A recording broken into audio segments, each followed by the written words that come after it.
Hi, everybody. I have my otters here, so I'm really happy. Women physician, where are we here? Women physician often act with deliberate intent. We think of what we want to do, and we make a plan, and we do it. We do it at work, and we do it at home. It makes us feel like we're in control, and it makes us feel smart. When they asked me to speak today, I really wanted to tell you a story of intent. I'm a radiologist, and I'm an introvert, a horrible introvert. I work in a dark room in the back of my office. I am an only child, and I am the mom of an only child. So I'm a solitary person, and I'm okay with that. I'm really, really very good with that. So I wanted to come here and tell you how I emerged out of the darkness to lead this huge political movement. I wanted to tell you that story, but that would be a lie. So I am going to tell you the story of what happened. It was much more organic. It was totally unplanned, and it has evolved naturally. And I have learned so much from this, from allowing this experience to happen, not planned by me. Let's see, are we working here? Does that flip? My son, Matthew, did that. About 10 years ago, we all came upon social media, and we probably all learned how we wanted to present on social media. Maybe we shared too much, or maybe we pissed off all our relatives, or maybe we got into a fight. And then you figured out what you want to be publicly. The Iceberg Club was the first group that I started on Facebook. And now you're going to learn that I'm not that nice a person.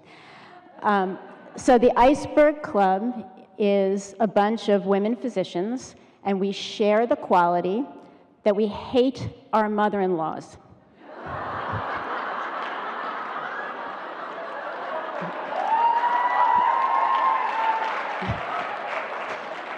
Hate.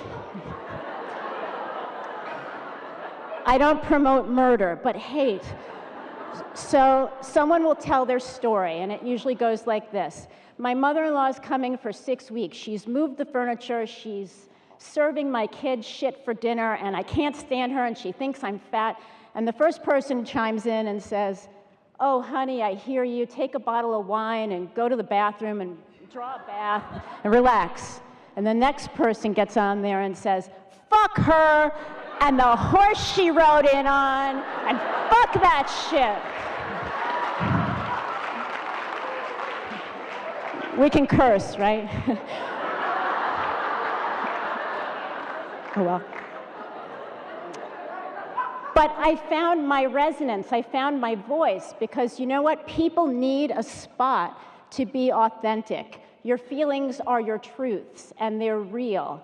And you are allowed, for at least a small part of the day, to just be yourself, okay? We respond to constructive criticism. We make ourselves happy. We put on different clothes. We wear certain shoes, or we don't wear shoes. Or we do all these things all day, and this club allowed people to just say, I have this lousy relationship in my life. It's hard. It strains your marriage. But this is how I feel. And I thought, I have a public voice, and people are hearing it, and they appreciate it. So that was my first experience. Physician Women for Democratic Principles, and many of you here are in it.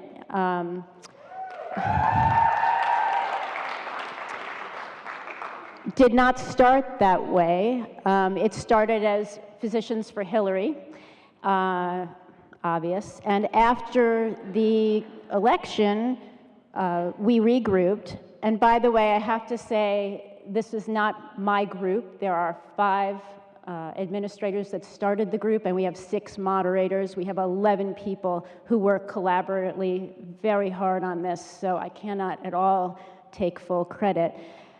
And the group began, and my primary input initially was, We need a money piece. Men know that money moves things.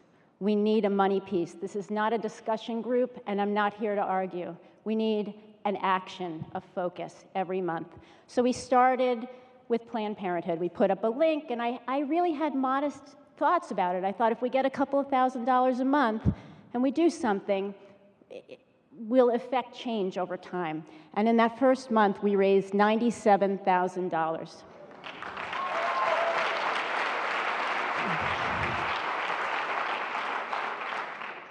And I was shocked, and I was also amazed. And I said, well, we have something here that's really precious and important, and we need to protect it, and we need to use it. And since then, we have raised over $1.4 million for various causes and candidates.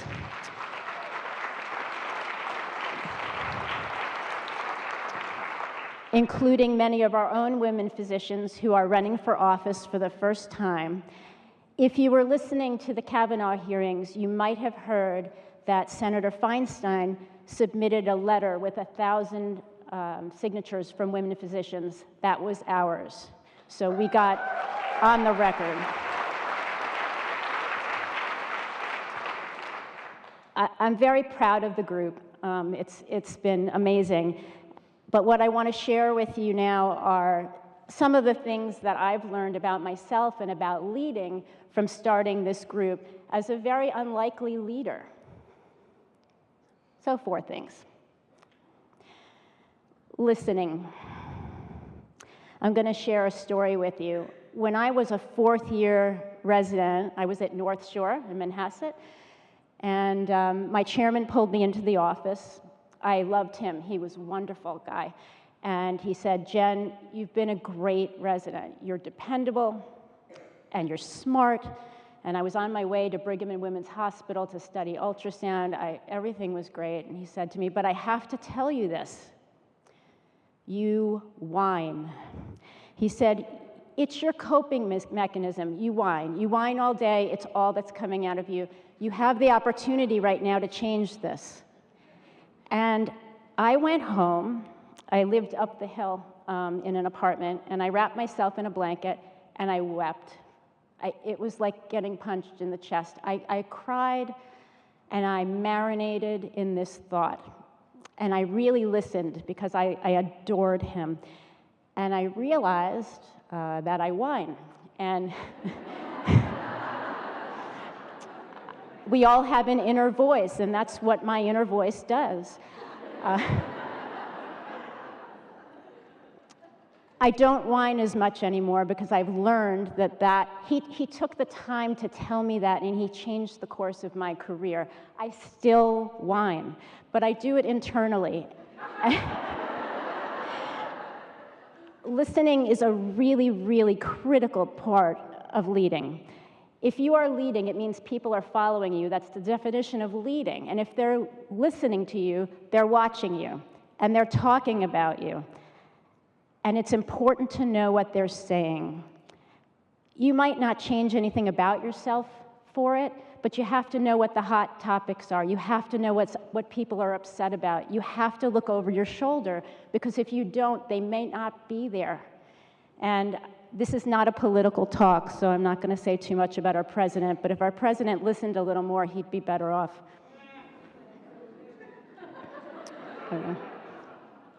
This is cool. There you go. Okay. If you have ever lost weight, if you have ever paid off a large debt, like a house or an education, if you've ever studied for a board exam, you know that you have to believe that little things, innumerable tiny little things, add up to a larger cause. Effective people know this. So it's that tiny calorie deficit that you make every day that will evolve to a 70-pound weight loss. And the lattes that everyone talks about, I'm going to give up my lattes for my debt. Well, it's like 80,000 lattes. You know, no one drinks that much coffee, and you can't think about it. But these little things add to big things, and you have to believe that, because when When you lose your faith in it, and everyone does, you just shove your face into the Haagen-Dazs because it's over and you don't believe it anymore. And then you loathe yourself and you put it away and you get back. So little things add to big things, and you almost have to believe it religiously, but it's not religion, it's math. It's just simple math. In the group, we talk a lot about the addition of little things making big things. I mean, look at what we're looking at. We're looking at gun control. We're looking at abortion. We're looking at race issues. We're looking at immigration. We're looking at the environment. I can't go on. There are so many huge, huge topics. And the only way to address them is by believing that little things add to big things. And that's what our group is about. It's about addressing these things one by one and believing that a $5 donation or a $10 donation, that adds to $3,000 or $4,000 in a day in our group. I don't think I mentioned that the group is now 9,400 people. So it's gotten very large. Little things add to larger things. Effective people believe this. Respect. This could be gratitude.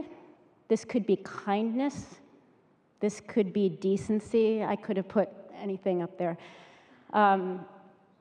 When people give to a cause, all they want is to be thanked. And when we give to things, whatever the cause is that grabs your heart, whatever it is, if it's Planned Parenthood or whatever it is, it's not even giving, it's really an extension of what you are. This cause means so much to you that you're already in it. You're already a part of it. It is a part of you. And when you give to it, you're not really giving, you're sharing something. And it's really, really important. It doesn't even feel like giving. It feels like, it's like an exchange in a relationship. It's important. And we've given people opportunities, not obligations. There's no obligation. Sometimes your basement floods and you can't give that month, or your dog got sick, or you can't, and we get that, and that's totally, totally fine. You give, all giving is good, and all giving is optional, and these are opportunities, and thankfully we have a bunch of like-minded women who take these as opportunities, and that's where our success has come from. Conflict management is the hardest thing I have encountered in this group. We have had, how do I say this? When I went to Quaker schools growing up, so I went to Friends Academy and I went to Haverford College. And so I was raised with this idea of consensus and the respectful exchange of ideas. And if you're not in a coma right now, you know that there's a lot of fuck you going on. And it's rough, even in our own group. I mean, with aligned people, there's a lot of rough stuff going on. And I can't tell you that I've gotten great at this. The only 2 points I have is that we do have an administration in the group of 11 people, and by using consensus between those people, we are able to navigate some of these conflicts. I think another really good lesson is that as a leader, not everyone is going to like you. There are a percentage of people who are just not going to like you, and if you need to be liked by everyone, address that. You can't.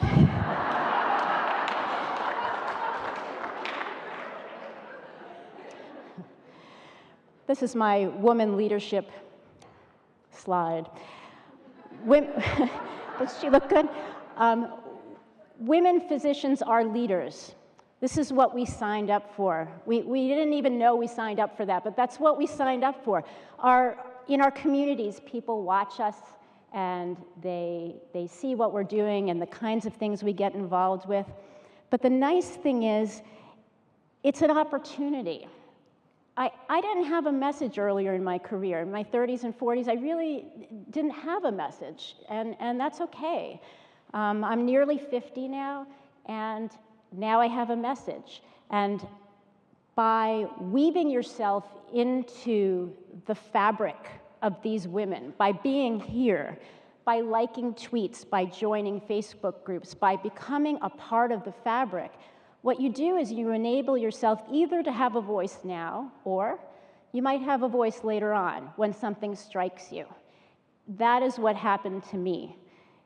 This was not happening for me 20 years ago. When I was 35, this was not, I never imagined I'd be standing on this stage barefoot giving a speech. Never. I am extremely grateful for the group Physician Women for Democratic Principles. I am shocked that something so organic and unplanned could be so productive and so fulfilling. And I can't wait to see what the group does next. It's really been phenomenal. I would like to thank the ladies from FIX18 for inviting me today, because that is really, really nice of them. And to all of you and to my auditors, I thank you for your kind attention.